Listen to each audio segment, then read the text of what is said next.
اور اب آپ کو بتائیں، ملک بھر میں ایک ہی دن انتخابات سے متعلق کیس کی سماعت آج دن 11:30 بجے چیف جسٹس کے چیمبر میں ہوگی۔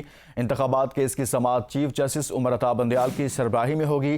بینچ کے دیگر ججز میں جسٹس اعجاز الاحسن اور جسٹس منیب اختر شامل ہیں۔ گزشتہ سماعت کے دوران انتخابات کرانے کے حوالے سے کیس کی سماعت 27 اپریل تک ملتوی کر دی گئی ہے۔ اسی بارے میں تفصیلات جانتے ہیں اپنے نمائندہ سعید بلوچ سے۔ جی سعید، بتائیے گا سماعت کا آغاز کب تک ہوگا؟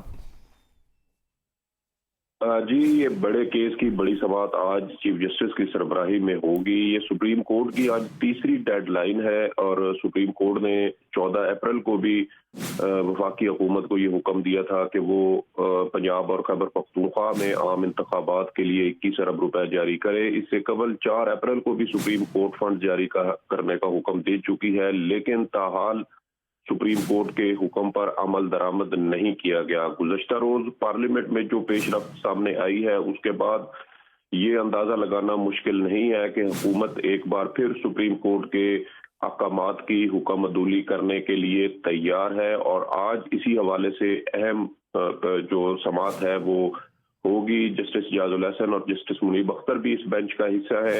اس کے علاوہ گزشتہ سماعت کو جو 19 اپریل کو ہوئی تھی، اس میں بھی عدالت کی جانب سے یہ حکم دیا گیا تھا کہ تمام سیاسی جماعتیں جس میں حکومت اور اپوزیشن کی سیاسی جماعتیں شامل ہیں وہ مذاکرات کے لیے آپس میں مل بیٹھیں اور اس حوالے سے سپریم کورٹ آف پاکستان کو آگاہ کریں۔ اسی حوالے سے آج حکومت ایک پیش رفت رپورٹ بھی سپریم کورٹ آف پاکستان میں جمع کرائے گی کہ اب تک سیاسی جماعتوں کے درمیان انتخابات کے حوالے سے جو مذاکرات چل رہے تھے اس میں کیا پیش رفت ہوئی ہے۔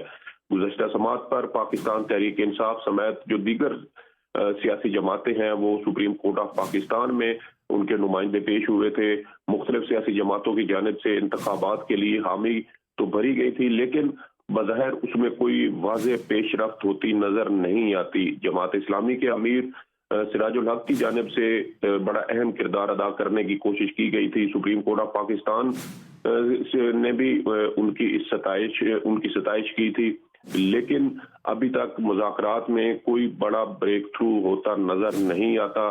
آج کیس کی یہ تیسری اہم سماعت اس حوالے سے بھی ہے کہ سپریم کورٹ آف پاکستان ابھی تک جو توہین عدالت کی کارروائی ہے اس پر تحمل کا مظاہرہ کر رہی ہے، لیکن اگر آج بھی وفاقی حکومت کی جانب سے عدالتی احکامات کو نظر انداز کیا جاتا ہے تو اس کے بعد یہ امکان ظاہر کیا جا سکتا ہے کہ سپریم کورٹ آف پاکستان توہین عدالت کی کارروائی کا آغاز بھی کر سکتی ہے۔ جی ٹھیک، بہت شکریہ سعید بلوچ، آج کی سماعت کے حوالے سے تفصیلاً بتا رہے تھے۔